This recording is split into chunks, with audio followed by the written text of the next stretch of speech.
udah banyak banget berseliweran ya teman Pro 2.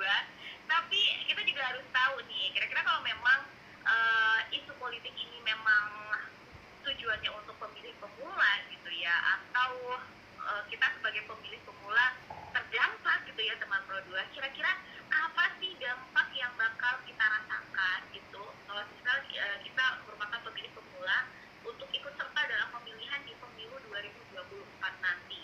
Dan siang hari ini, siang, sore ya, udah sore teman Pro 2.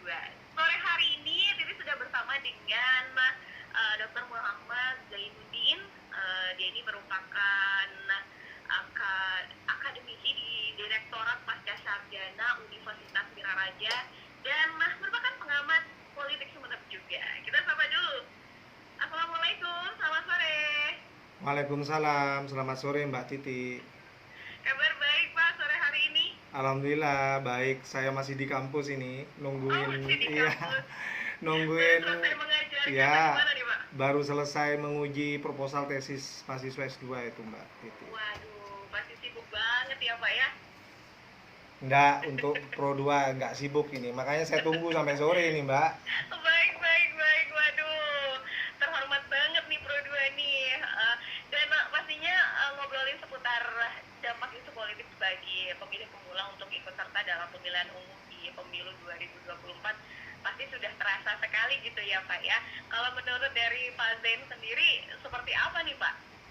Ya, memang sangat aktual sekali diperbincangkan tentang banyaknya pemilih pemula ya. Bahkan berdasarkan data itu Mbak, 50% lebih, bahkan ada yang menyebutnya 60% akan ada pemilih pemula yang ikut menentukan arah demokrasi, memilih pemimpin kita di 2024. Jadi sekali lagi ini bukan hanya isu, tapi memang datanya seperti itu. Kita para pemilih pemula ya, itu ternyata sangat menentukan untuk pemenangan calon pemimpin kita di 2024 karena angkanya sangat tinggi Mbak Titi. Ya, di tahun 2019 saja itu ada sekitar 70 juta lebih ya pemilih pemula. Nah, gimana untuk di tahun ini yang semakin banyak, apalagi kalau sekarang kan isu-isu politik ini udah banyak banget yang ada yang memunculkan sisi negatif, ada yang juga memunculkan sisi positif. Nah, gimana nih kira-kira kalau menurut Pak Dan sendiri ada dampak apa sih untuk pemilih pemula kalau misalnya memang benar-benar isu ini itu terjadi nih Pak? Ya, karena para pemula itu kan umumnya mereka-mereka yang berpendidikan ya, dan sebagiannya juga berpendidikan tinggi.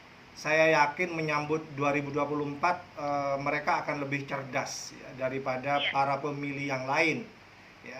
Sehingga harapan kita hadirnya para pemilih pemula ini akan semakin memberikan banyak pencerahan untuk masa depan pilihan-pilihan politik dan arah demokrasi kita ke depan. Tidak lagi, ya mohon maaf ya, tidak lagi preferensinya itu seperti sebelum-sebelumnya. Preferensinya pemilih sebelumnya itu kan paling berkutat masalah Jawa non Jawa, Islam non Islam gitu kan. Nah, tapi saya berharap pemilih pemula ini lebih daripada itu, sudah bisa melampaui kebiasaan-kebiasaan preferensi sebelum-sebelumnya. Jadi para pemilih pemula yang mayoritas ini adalah mereka yang berpendidikan, saya yakin preferensinya lebih dari itu. Misalnya bicara tentang rekam prestasinya atau jejak prestasinya, kemudian jejak integritasnya, kesalehannya, iya kan. Nah, saya kira itu akan bisa mewarnai ya, preferensi di 2024. Tidak lagi secara konvensional kita memahaminya bahwa yang dipilih itu adalah Islam non Islam, Jawa non Jawa, merakyat atau tidak, iya kan.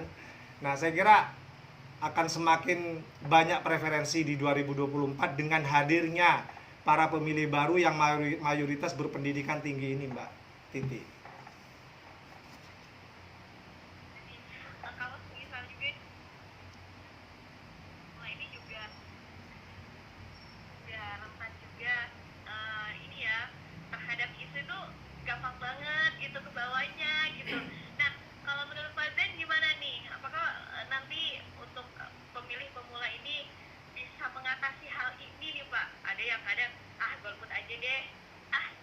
aja deh kalau misalnya ada ini, ada kayak dibayarin, ada apa sih, money politik gitu.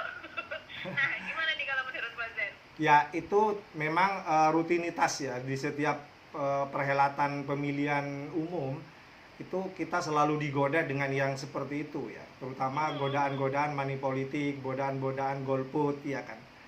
Nah, Iya, karena di 2024 ini pemilih pemula itu sangat menentukan ya pemenangan calon pemimpin kita dan juga sangat menentukan arah demokrasi kita. Saya kira para pemilih pemula yang lebih cerdas, lebih berpendidikan itu tidak akan tidak mudah lagi tergoda dengan itu. Walaupun harus jujur kita akui ya bahwa pemilih kita masih banyak yang pragmatis ya. Mudah digoda dengan uang ya. Padahal pertaruhannya itu 5 tahun ke depan ya, bagaimana masa depan bangsa ini ya kan. Kalau pertimbangannya dengan hal-hal yang sifatnya pragmatis ya kan, kita tidak mungkin preferensinya hanya sebatas itu. Saya yakin pemilih pemula kita itu sekarang dengan perkembangan teknologi yang setiap hari kita bisa tahu apapun ya kan, perkembangan politik nasional kita, saya yakin mereka akan lebih cerdas begitu. ya, mudah-mudahan aja ya apa yang diharapkan sama Mas Zen ini memang benar-benar terjadi gitu ya Mas Zen. Ya, saya berharap seperti itu Mbak Titi. Dan nggak ada dampak yang serius juga nih, khususnya untuk pemilih pemula yang bakal ikut serta dalam pemilihan di pemilu 2024. Baik, terima kasih Pak Zen untuk waktunya di sore hari ini.